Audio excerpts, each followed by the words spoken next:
សូមស្វាគមន៍និងស្ដាប់តម្រុយឆ្នោតខ្មែរប្រចាំថ្ងៃដើម្បីជាកម្លាំងចិត្តសូមពុកម៉ែបងប្អូនចុច like និងសញ្ញាជាវម្នាក់មួយផងដើម្បីទទួលបានតម្រុយថ្មីប្រចាំថ្ងៃតម្រុយឆ្នោតខ្មែរនៅថ្ងៃនេះគឺថ្ងៃទី28 ខែតុលាឆ្នាំ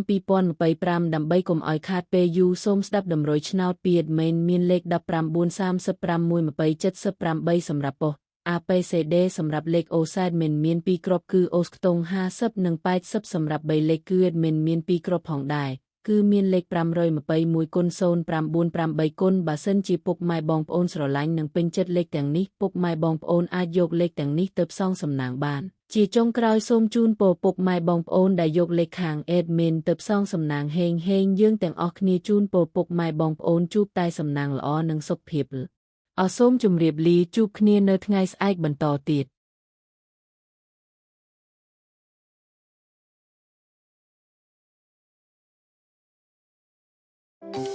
ត